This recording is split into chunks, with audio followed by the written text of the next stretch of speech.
Hey, Lewis here. In this video, I want to answer the question, what's the most effective language learning method of all? Now, I'm not going to give you just one method. I'm more like going to give you sort of the guidelines, the guiding principles of like what methods work and what methods don't work or, are kind of a waste of time. So when it comes to choosing a method for learning languages, whether it be French, Japanese, any kind of language, there are only three things that matter when you look at all of the scientific literature that's out there on second language acquisition.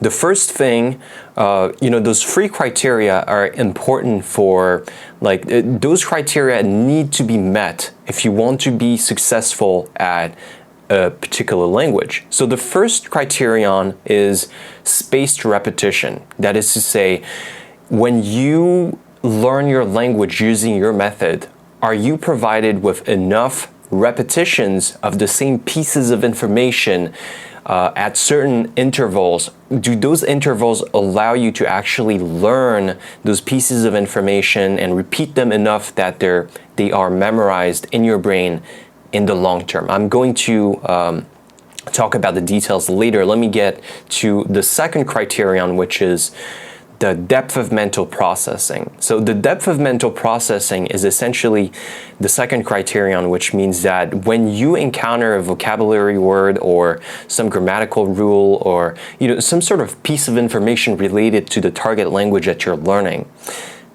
the depth of mental processing is, well, using your method, how deep is that going to put this piece of information in your brain? Roughly speaking, that's what it is. So for example, if you're just reading a word in the dictionary, that's a very shallow sort of depth of processing.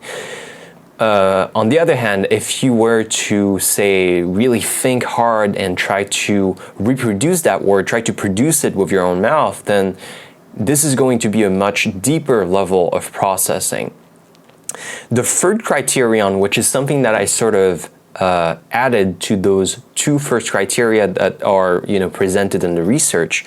The third one, which is based on my own experience of learning English is not my native language, learning Japanese, learning Italian, and reaching fairly high levels at them. I can hold a conversation in Japanese. And so that third criterion is, how sustainable is that method? And this is a highly individualized sort of thing. So I'm going to talk about it in more detail toward the end of this video. So let me go back and talk about the first criterion, which is really, really important: spaced repetition. Now, if you learn a language, the problem is really not learning, it's retention. When you're learning a language, there are so many things to learn, grammar and especially vocabulary. Like if you learn a language, you need to learn thousands and thousands of words. You need to be able to recognize them. Depending on your goals, you may need to be able to read them, write them, and reproduce them in a conversation in the right context. And you need to do that for thousands of words. So this is, a huge task. And so it is very possible to learn 100 words every single day. But are you retaining them in the long term in a way that, you can actually use them? Or are you just a leaking bucket that is constantly leaking new vocabulary words and you find yourself just constantly having to learn the same stuff over and over again? So having repetition within your learning is very, very important, and it's so overlooked.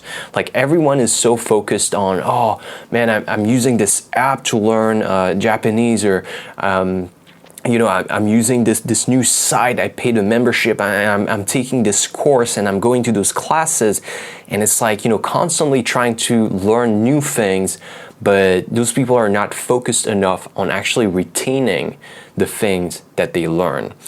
And let me tell you that in my experience, what I'm doing right now with my language learning routine that I'm going to talk about later is most of my time, 70% of my time, is basically focused on just reviewing the things that I have learned in the past. And so I know for a fact that when, you know, I learn a language, I retain the things in the long term, and so I'm not constantly leaking information and wasting my time. So here with this first criterion here with spaced repetition, what you need to understand is that you need to be using some sort of way so that the words and the grammatical rules that you have learned sort of appear again in the future. The easiest way to do that, the most sort of systematic way of doing this, is using what is called an SRS, so a spaced repetition system. It's a piece of software, like you know, the most famous versions are, you know, Duolingo, Memrise, or you can use what is called Anki. It's a free piece of software. Those are flashcard applications that allow you to learn certain phrases at certain points in time, and then the software is going to take care of the rescheduling for you. So all of the reviews, you don't need to take care of, oh, I need to review this sentence on this day, and blah, and no, it's just the piece of software is going to take care of that for you. Now, you don't necessarily need to use those applications to have spaced repetition, and as a matter of fact, for a lot of people it's not ideal because it's very it can get very repetitive. So there are other ways of having more spaced repetition in your learning that don't involve applications, although applications are the most practical and the most systematic way of doing this. Now let's talk about, what was it? Oh yeah, depth of mental processing. Here it's very simple. The way in which most people learn languages is essentially, well, okay, I'm reading the textbook and, well, you know, I see this word and I try to repeat it multiple times, and maybe I try to remember it once in a while. You know, but most of the time it's just like I'm reading an article on the internet and I recognize this word. Yeah, I learned it. I remember it. This is a very shallow depth of processing. There's no way that you're going to remember this word or this sentence or this grammatical rule in the long term. What you really need to do is, for example, if you don't use applications and whatnot, is you have this list of vocabulary words, and you actually test yourself. So you have the translation in your native language, so like in English or whatever language you speak, and then you see the word and you ask yourself, okay, how do I say this in Chinese, in Japanese, in Spanish, whatever you're learning? And every time that you do that, every time that you retrieve the information from your brain, that is going to reinforce that memory, you know, much more than if you were to just recognize it on a piece of paper. Now, something else that a lot of people don't know. This is a method that is called the keyword technique. I got it from Dr. Paul Nation, who's a linguist. What you can do to have an even deeper level of mental processing, which is going to enable you to retain things so much better, is using keywords. So for example, let's say that you're learning a word in Japanese, I don't know, whatever kind of word, and you notice that it kind of sounds like, you know, a combination of two words in your native language. You know, I don't have an example right now, but the point is that when you encounter a word in Japanese, you just listen to it and you think, okay, this sounds like this combination of those two words, like for example, a parrot and a table in your native language. And so what you do is that you try in your head to make a connection between a parrot and a table and the word in Japanese. And somehow by making this connection and making up those sorts of stories, you're actually going to remember things much longer and much faster. All right, now let's talk about the third criterion, which is actually really, really important. And this is something that I haven't found so much, you know, on the internet, and that a lot of people don't talk about, because it's a realization that I've had after many years of language learning. It's only something that you start to notice in the long term. the thing that you need to understand is that learning a language, especially a language that is far from your native language, for example, my native language is French, and so learning Japanese is extremely hard. If your native language is English, then learning Arabic is going to be extremely hard.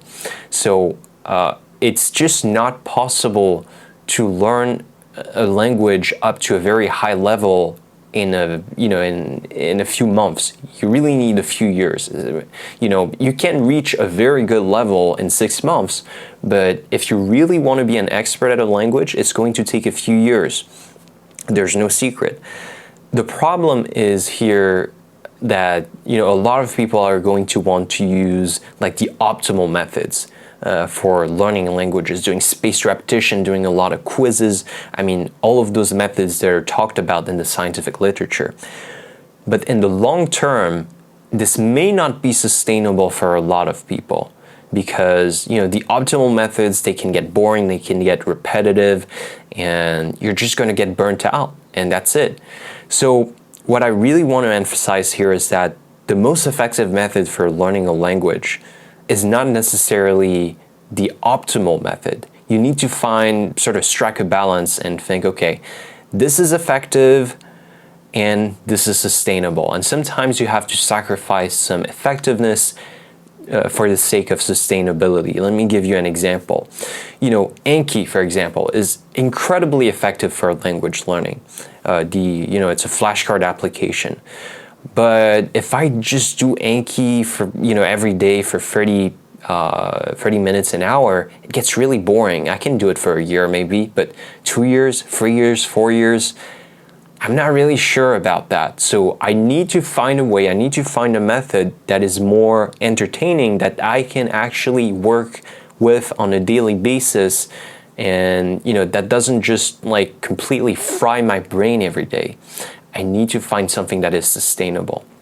So this is really a personal search on this channel. I'm going to do a lot more videos in the future about different resources, different methods, and different apps that you can use to learn different languages, so that you can find something that is effective. So I'm going to show you the effective resources and methods, but I want you to actually test each method and decide for yourself whether or not this is something that you enjoy doing and that you think would be sustainable in the long term. Now, if you have a specific resource or website or method that you want me to talk about in particular, then just leave a comment below if you're watching on YouTube.